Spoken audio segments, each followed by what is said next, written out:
membagikan firman Tuhan bersama dengan tema New Mindset. Apa itu New Mindset? New Mindset itu adalah pola pikir atau cara pandang hidup kita. Kita baca firman Tuhan dari Filipi 4 ayat 8 sampai 9. Filipi 4 ayat 8 sampai 9. Kita baca bersama-sama dua ayat ini. Filipi 4 ayat 8 dan 9. Demikian firman Tuhan, kita baca bersama. Jadi akhirnya saudara-saudara, semua yang manis, semua yang mulia, semua yang adil, semua yang suci, semua yang manis, semua yang sedap didengar, semua yang disebut kebajikan dan patut dipuji, pikirkanlah semuanya itu. Dan apa yang telah kamu pelajari, dan apa yang telah kamu terima, dan apa yang telah kamu dengar, dan apa yang telah kamu lihat padaku, lakukanlah itu. Maka Allah sumber damai sejahtera akan menyertai kamu. Demikian firman Tuhan. Bapak Ibu saudara sekalian, pada Perang Dunia Kedua ada seorang tentara Jepang bernama Hiro Onoda. Dia sangat terkenal, tapi terkenal bukan karena kisah heroiknya, tetapi dia dikenal karena dia ternyata selama 29 tahun menyia-nyiakan hidupnya sembunyi di satu goa di Filipina. Kenapa dia sembunyi selama 29 tahun Bapak Ibu sekalian? Karena dia berpikir pada waktu itu perang masih terjadi.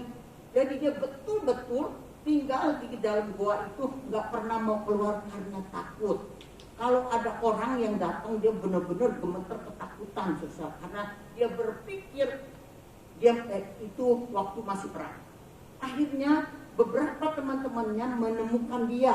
Pada waktu menemukan dia, teman-temannya bilang, perang ini sudah berakhir, sudah bertahun-tahun yang lalu sudah berakhir, ayo kita pulang ke Jepang.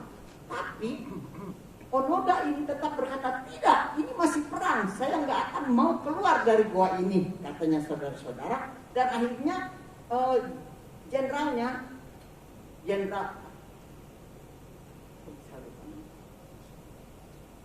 kalau bekas apa ya, bahasanya lupa.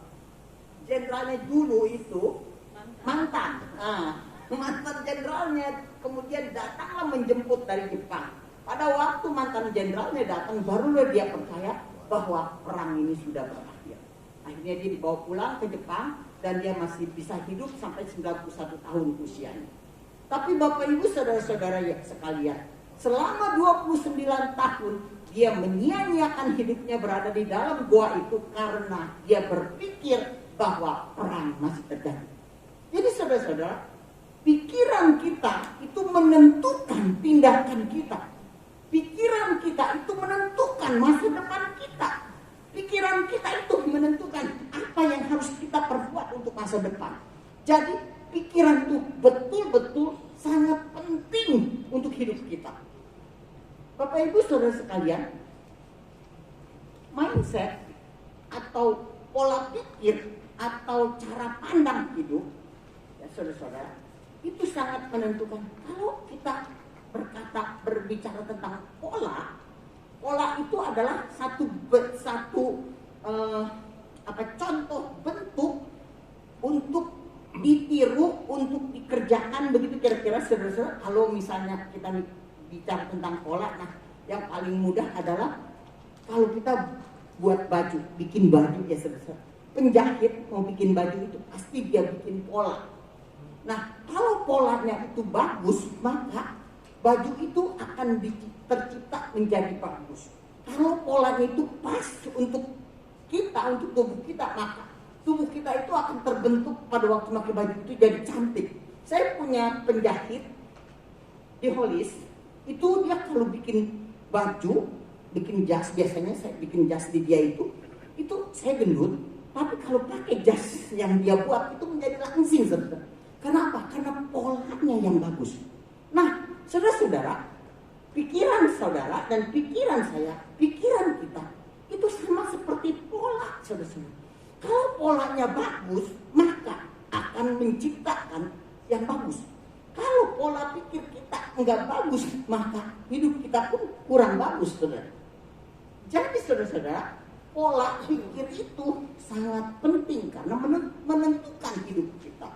Itu yang pertama, bahwa mindset itu, pikiran itu adalah pola pikir yang menentukan. Nah, yang kedua arti dari mindset itu adalah sudut pandang atau pola pikir itu adalah sikap mental yang menentukan bagaimana seseorang merespon. Sikap mental seseorang bagaimana memberi respon atau dan menginterpretasikan keadaan. Apa yang kita alami, bagaimana kita merespon itu sangat ditentukan oleh kita punya mindset. Itulah mentalitas kita sesungguhnya, saudara-saudara. Contoh dari mindset ini, ya, mental kita untuk menentukan bagaimana kita merespon. Satu contoh, ada seorang ayah yang hampir meninggal ceritanya. Kemudian dia panggil dua putranya datang, dan kemudian setelah itu bapaknya ini kasih mereka warisan. Setiap orang dapat satu toko di tempat yang strategis, pasar yang sama-sama ramai. Diberikan itu bahan-bahan untuk jualan itu, tokonya itu sama-sama penuhnya sama, biaya edanannya itu sama-sama. Dan kemudian setelah itu bapaknya memberikan pesan wasiat. Dia katakan begini, "Nah, papa cuma pesan buat kalian. Yang pertama, jangan pernah menagih hutang kepada orang yang berhutang kepadamu. Dan yang kedua, jangan pernah kena matahari ketika kamu berangkat atau pulang ke toko." Pesan itu, wasiat itu didengar oleh istrinya karena mereka bersama-sama pada waktu itu hadir.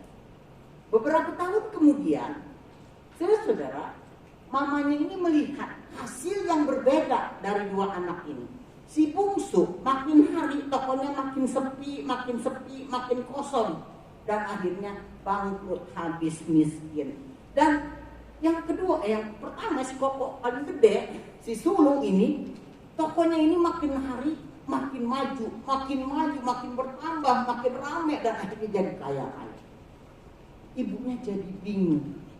Apa yang salah? Bukankah mereka mendapat warisan yang sama? Mereka juga mendapat wasiat, pesan yang sama. Tapi kenapa hasilnya berbeda? Begitu. Kemudian mamanya ini datangilah si bungsu, ditanya, "Kenapa kamu kok bisa jatuh miskin? Kenapa kok tokomu bisa bangkrut?" Anak ini menjawab, "Ibu, saya sudah mentaati wasiat papa. Saya sudah mentaati nasihat papa. Kata papa, tidak boleh menagih hutang kepada orang yang berhutang kepadamu. Jadi saya benar-benar tidak pernah nagih, dan banyak sekali orang yang hutang nggak mau bayar. Karena makin hari modal saya makin habis," katanya. Kemudian papa juga bilang, "Jangan kena matahari pada waktu kamu pergi maupun pulang dari toko. Jadi tiap hari saya naik becak. Pergi naik becak, pulang naik becak, itu juga membutuhkan biaya. Jadi akhirnya habislah toko itu," katanya. Ibunya kemudian datang kepada si Koko paling gede, si sulung. Ditanya yang sama. Si Koko menjawab begini, "Saya kenapa bisa berhasil? Karena saya mentaati wasiat papa," katanya. Papa bilang, "Jangan pernah menagih hutang kepada orang yang berhutang kepada kalian." Maka hampir tidak ada seorang pun yang berhutang kepada saya, karena saya tidak memberikan hutang kepada mereka, dan saya tidak pernah nagih hutang, katanya. Dan papa juga bilang, "Jangan kena matahari sebelum kalau kamu pergi ataupun pulang ke toko." Jadi saya berangkat ke toko subuh-subuh, pagi-pagi banget, supaya matahari belum muncul saya sudah berangkat. Dan pulang Saya tunggu matahari sampai terbenam lebih daripada maghrib dan kemudian saya baru pulang. Itulah mindset saudara-saudara. Pesan yang sama, pengertian yang sama, maksud papahnya itu. Ya saudara-saudara, dana yang sama, warisan yang sama, tapi mindset yang berbeda saudara-saudara menentukan hasil. Jadi pikiran itu betul-betul menentukan hidup kita. Hari ini kita ada sebagaimana kita ada ini adalah karena hasil pikiran kita itu saudara-saudara. Jadi saudara-saudara yang dikasihi Tuhan, mindset atau sudut pandang atau pola pikir adalah sikap mental yang menentukan bagaimana seseorang bisa merespon. Makanya ada orang yang merespon dalam keadaan yang sama, pergumulan yang sama, masalah yang sama. Yang satu menangis, sedih banget sampai stres. Tapi ada satu lagi, pada waktu dia menghadapi keadaan itu, masalah itu dia nangis sebentar dan kemudian dia bangkit. Dia berjuang lagi. Nah, itulah perbedaannya saudara-saudara. Orang yang punya mindsetnya adalah negatif, maka dia terus memikirkan masalah itu sambil dia nangis begitu saudara. Tapi mindset yang positif, dia akan bergerak. Saya nggak sampai di sini aja, boleh nangis sebentar, tapi saya harus bangkit. Maka dia bangkit. Seringkali kehidupan itu tidak ditentukan oleh realitas, saudara-saudara, tetapi oleh persepsi yang terbentuk dalam pikiran kita, kesimpulan yang ada dalam pikiran kita, dan harapan yang kita yakini dalam pikiran kita terhadap apa yang sedang kita alami dalam realitas hidup kita. Karena saudara berharap begitu, maka jadilah begitu. Itulah kira-kira saudara. Padahal realitasnya tidak begitu. Contoh saudara, Ayub pada waktu dia menerima pencobaan, mindsetnya langsung berkata, Tuhan Allah adalah Allah pemelihara yang ajaib. Maka ketika dia mengalami masalah, dia berkata, Tuhan yang memberi, Tuhan yang menerima. Karena mindsetnya adalah Allah Maha Kasih, pemelihara yang ajaib. Mindsetnya adalah Allah yang adil dan setia. Maka dia berkata, Tuhan yang memberi, Tuhan yang menerima. Terpujilah nama Tuhan. Walaupun ada air mata menetes karena kehilangan anaknya, walaupun ada air mata menetes karena kehilangan harta bendanya, tapi dia berkata, haleluya. Ada orang yang bisa berkata begitu saudara-saudara. Gila benar, betul nggak? Itu kata istri Ayub. Kenapa istri Ayub bisa berkata, gila lu, gitu ya?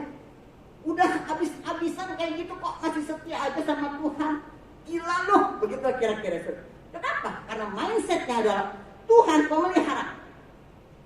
Tetapi Ayub berkata, segala perkara dapat kutanggung di dalam dia. Tetapi istri Ayub berkata, Tuhan pemelihara. Dia berkewajiban memelihara kita. Itu saja.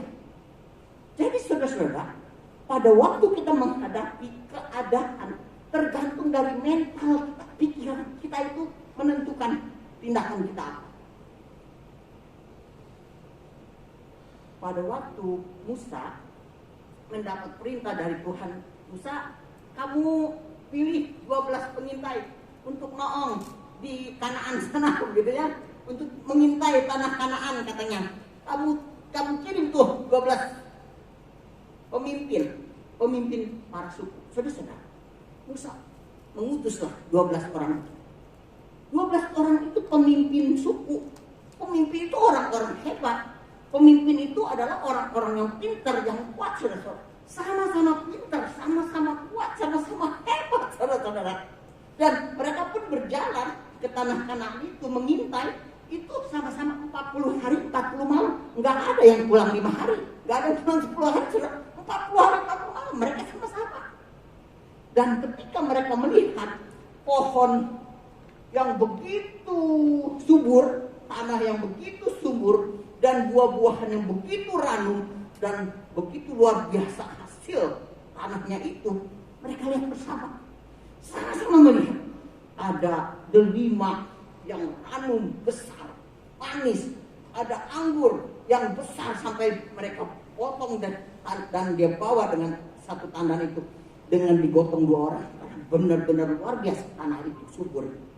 Dan dia pun melihat susu madu karena di sana ternak-ternak sangat tambun. Ada sapi, ada kambing, ada domba yang luar biasa sehat, tambun. Begitu ya saudara. Dan mereka juga sama-sama melihat raksasa di sana. Orang enak di sana. Dan mereka juga melihat ada tembok-tembok pertahanan orang Kanaan, kubu-kubu pertahanan yang sangat kuat. Sama saudara. Dan 40 hari kemudian mereka pulang. Mereka melapor. Apa hasilnya saudara-saudara? 10 orang melapor berkata, aduh Tuhan, ini mah bosyau. Aduh Tuhan, ini mah gak ada prospek. Tanah Kanaan itu memang sih subur. Dan ada susu madu di sana banyak pisan. Karena ternaknya sangat-sangat abun begitu saudara. Tapi di sana ada raksasa. Ada tembok yang besar. Itu raksasa gede banget. Kita mah seperti dalam kecil. Aduh jangan ke sana, kita pasti mati. Itu mindset saudara. Yang kedua, Yosua dan Kaleb. Mereka berkata pada waktu ditanya oleh Musa, bagaimana menurut kalian? Mereka menjawab, oh Tuhan, tanah Kanaan itu luar biasa. Tuhan memberikan tanah yang luar biasa buat kita. Haleluya. Karena di sana ada susu madunya, Tuhan. Di sana ada pohon-pohon yang sangat subur, anaknya sangat subur dan sangat menjanjikan Tuhan. Walaupun di sana ada raksasa, tapi tanah ini ada prospek yang sangat bagus. Ayo kita maju. Saudara-saudara, keadaan yang sama. Tetapi sekali lagi, kehidupan itu tidak ditentukan oleh realitas. Kenyataan yang sama mereka lihat, tapi yang menentukan adalah mindset kita, pola pikir kita. 10 orang ini pola pikirnya adalah kita nggak kuat karena pola pikir mereka semua perjuangan dengan kekuatan saya. Tetapi yang Kaleb dan Yosua punya pola pikir, mindsetnya adalah kekuatan kita adalah Tuhan. Dia berkata segala perkara dapat kita tanggung di dalam Dia yang memberi kekuatan. Nah, saudara-saudara, sadarkah saudara-saudara bahwa keberhasilan kita akan sangat tergantung dari cara pandang atau pikiran kita. Ada keterkaitan kuat antara seberapa besar daya tahan, semangat, daya juang, mental kita dengan apa yang kita pikirkan. Sekali lagi saudara-saudara, ada keterkaitan kuat antara seberapa besar daya tahan kita, semangat kita, daya juang kita, mental kita dengan apa yang kita pikir. Jadi pikiran ini betul-betul menentukan daya juang kita, menentukan semangat kita. Penting kita ingat saudara, seringkali pikiran-pikiran negatif menghambat kita untuk mengalami peningkatan dalam hidup. Bisa saja kita tetap percaya Tuhan, dengar khotbah ya oke, dengan ke gereja ya oke, gitu ya, pelayanan oke, tetapi isi pikiran kita hanya dipenuhi oleh hal-hal yang negatif. Atau tidak jarang pula orang mengukur dirinya selalu rendah di dalam pikirannya. Saya mah nggak bisa apa-apa. Siapa sih saya ini? Mana mungkin saya sanggup? Kira-kira begitu ya, saudara. Ada banyak orang yang membatasi dirinya untuk maju karena merasa tidak sanggup. Akibatnya mereka pun membuat peluang yang sebenarnya sudah ada di depan mereka. Saudara, ada seorang pemuda, sahabat anak saya. Dia kerja di satu perusahaan. Kemudian bosnya melihat, aduh ini anak pinter, diajar langsung bisa. Setiap kali diajar hal baru langsung bisa. pinter, rajin, tekun, begitu ya. Jadi sang bos ini jatuh hati nih, jatuh sayang sama anak ini. Jadi dia bilang, mulai tahun depan, semester depan, kamu nggak usah kerja lagi, kuliah. Saya yang akan bayar penuh, kamu dapat beasiswa.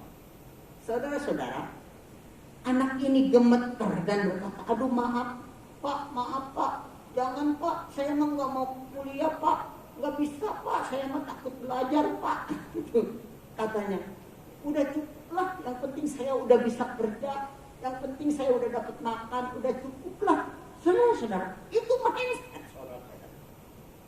Mindsetnya adalah saya nggak bisa apa-apa, saya nggak mampu, cukuplah makan aja, begitu. Coba orang yang punya mindset yang positif, dia bilang, ini kesempatan.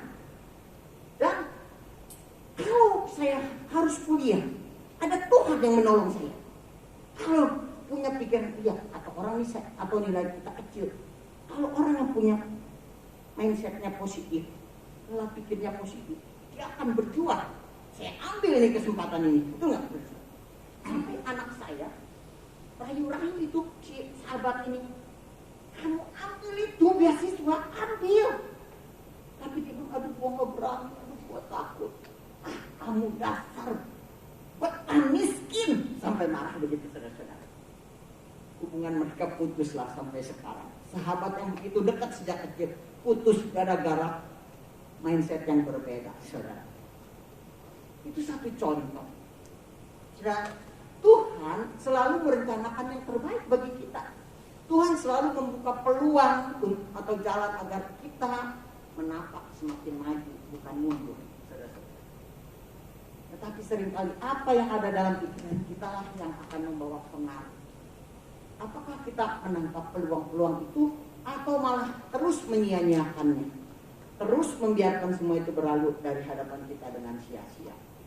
Ironisnya, ketika semuanya menjadi sulit, dia menyalahkan Tuhan. Itu ironis, saudara-saudara. Nah, saudara-saudara, Alkitab pun banyak berbicara soal pikiran. Sebuah ayat dalam Amsal berkata, sebab seperti orang yang membuat perhitungan dalam dirinya sendiri, demikianlah ia. Jadi dengan kata sederhananya begini, seperti apa yang kita pikirkan, seperti itulah kita jadinya, gitu ya. Seperti apa yang kita pikirkan, seperti itulah kita jadinya. Saudara-saudara, sebuah pepatah Latin pun pernah menyebutkan hal ini. Bunyinya begini, kenyataan yang kita alami akan sangat tergantung dari gambaran yang jelas yang terdapat dalam pikiran kita. Jadi kenyataan yang kita alami itu tergantung dari pikiran kita. Pikiran kita itu menentukan apa yang kita alami sekarang, katanya saudara-saudara.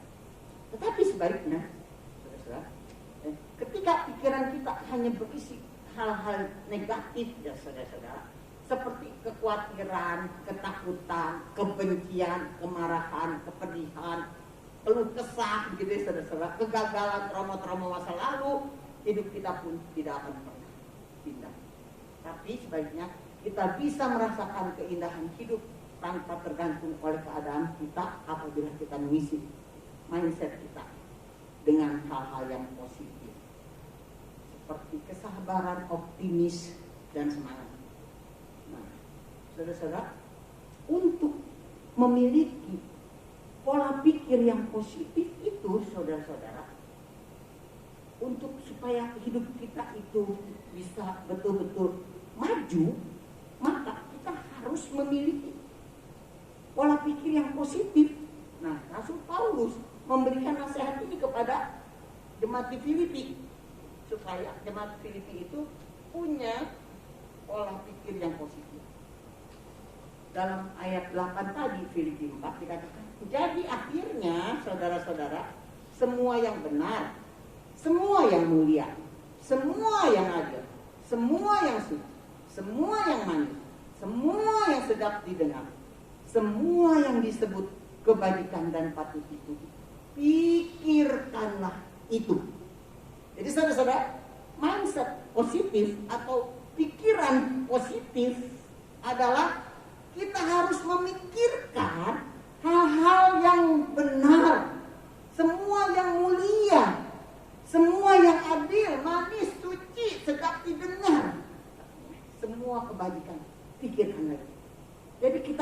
semuanya itu dengan hal yang positif. Nah, saudara, ini adalah sebuah anjuran yang sangat penting karena mengingatkan kita untuk mendasari pikiran kita dengan segala hal-hal yang positif. Dan perhatikanlah, saudara, ketika Paulus menuliskan hal ini, dia sendiri sebenarnya sedang dalam keadaan yang jauh dari Tuhan. Ketika dia berkata, jadi akhirnya saudara-saudara, pikirkanlah semua yang baik, semua yang benar, semua yang manis, semua yang sedap didengar, semua yang adil, semua yang mendatangkan kebajikan. Pikirkanlah. Dia sedang di mana, saudara-saudara? Di penjara. Kakinya ini diasung, saudara-saudara. Tangannya diikat dengan rantai, saudara-saudara. Tapi pada waktu itu, saudara-saudara, yang seharusnya dia mengalami di tengah penjara itu, dia harusnya tuh punya suku dan alasan untuk gak mau melayani lagi lah, kecewa. Saya udah capek-capek melayani, saya udah tinggalkan tuh kedudukan saya sebagai orang Farisi yang hebat begitu ya. Dia pemimpin Sanhedrin itu luar biasa. Tapi dia gak pernah kecewa itu, saudara-saudara. Bahkan dikatakan di pasal pertama itu dikatakan, saudara-saudara, bersukacitalah senantiasa di dalam Tuhan. Sekali gua katakan, bersukacitalah. Orang-orang yang bisa berkata bersukacitalah pada waktu kita lagi senang, mungkin kita berkata bersukacita. Ibu Ima pada waktu almarhum Pak Hans, maaf ya Bu, dijadikan ilustrasi, Ibu Ima nangis. Mungkin yang belum pernah mengalami kesakitan ditinggal oleh orang yang dicinta, datang kepada Ibu Ima yang sedang nangis, berkata, Ibu Ima, sudah jangan nangis, ada Tuhan.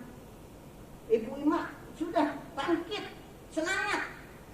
Mungkin Ibu Ima berkata, coba lo rasain, ganti deh kedudukannya, coba lo rasain, karena saya pernah merasakan itu. Tapi kalau saya datang kepada Ibu Ima, saya peluk Ibu Ima dan berkata, Tuhan pasti akan menguatkan kita. Tuhan pasti akan menguatkan kita. Kita bangkit. Pasti ibu-ibu dia berkata, ya, karena ibu pernah merasakan. Nah, saudara-saudara, Rasul Paulus ini dalam keadaan yang sesungguhnya nggak bisa bersuka cita. Rasul Paulus sesungguhnya nggak bisa berpikir untuk damai sejahtera, untuk melakukan hal-hal yang baik, untuk hal-hal yang manis. Gak bisa sesungguhnya, saudara-saudara. Karena dia gak salah, tapi dia di penjara. Tapi karena dia punya mindset tentang segala perkara dapat kutanggung di dalam Dia yang memberi kekuatan kepadaku, itu mindsetnya. Maka dia berkata bersukacitalah di dalam Tuhan. Dan saudara-saudara, semua yang manis, semua yang suci, semua yang sedap didengar, itu pikirin. Jangan pernah mikirin kesusahan. Jangan pernah marah. Jangan pernah kecewa. Semua kebajikan itu pikirkanlah itu, katanya saudara-saudara. Dalam kesulitan hidup, jangan mikirin susahnya artinya. Tapi mikirin yuk jalan keluarnya. Mikirin yuk Tuhan akan berbuat apa. Itu positifnya, saudara-saudara yang dikasih Tuhan. Bagaimana kalau orang yang sudah mengalami kesusahan ini bisa berkata demikian, saudara? Kita nggak percaya. Begitu ya, saudara-saudara. Jadi, sekali lagi, untuk menikmati, untuk mengalami, memiliki daya-daya pola pikir yang positif adalah kita harus memikirkan hal-hal yang benar, yang manis, yang suci, yang sedap didengar. Kita pikirin itu. Jangan pikirin iri hati, kemarahan, kebencian, maka kita makin terpuruk, saudara-saudara. Terus, saudara, pada waktu saya baru ditinggal oleh Pak Paulus, pernah sekali saya pun iri sama orang yang nggak kenal Tuhan, sama-sama dioperasi, cangkok tinja, kok dia masih hidup? Saya iri banget. Dan pada waktu saya iri, saya benar-benar terpuruk, saudara-saudara. Tapi ketika saya ingat, Tuhan punya rencana di balik itu semua. Saya ubah mindset saya itu. Saya bisa berdiri. Saya bisa langsung bertindak. Dan saya memikirkan masa depan saya, masa depan anak-anak, dan masa depan jemaat saya. Mindset kita saat ini, kalau memang itu selalu negatif, ayo kita dengar firman Tuhan ini. Semua yang manis, semua yang sedap didengar, semua yang adil, semua yang suci, semua yang disebut kebajikan, semua yang patut dipuji. Ayo pikirkan itu. Pikirkan artinya olah itu sampai akhirnya menjadi pola pikir kita. Pada waktu kita memiliki pola pikir yang positif, saya percaya kita bisa juga berkata, aku bersuka cita senantiasa di dalam Tuhan. Saudara, jarang ada orang bisa tertawa pada waktu mengalami handphone hilang. Karena jemaat saya handphonenya hilang, saudara. Itu iPhone. Apple begitu kan mahal tuh. Saya juga nggak pernah punya itu. Ini handphone hilang. Tiba-tiba saya merangkul dia, saudara.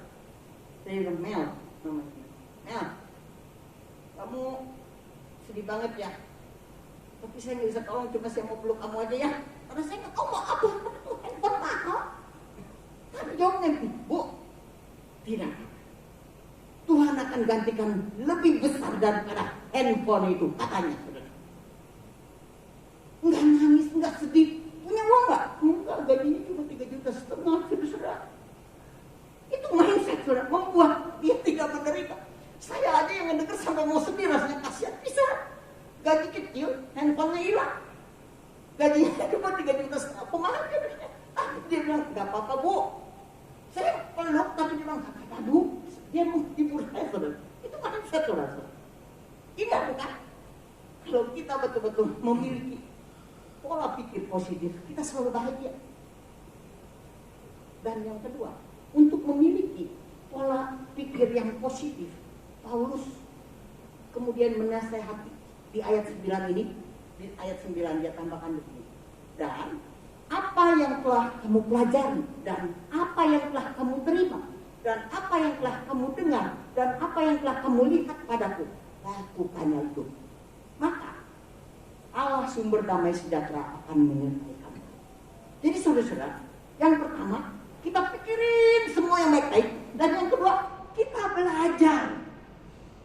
Apa yang kita dengar, apa yang kita lihat, katanya, kita belajar, kita olah dalam otak kita. Artinya begitu ya, saudara-saudara. Dan yang paling luar biasanya, Rasul Paulus katakan, apa yang telah kamu lihat padaku, lakukanlah itu.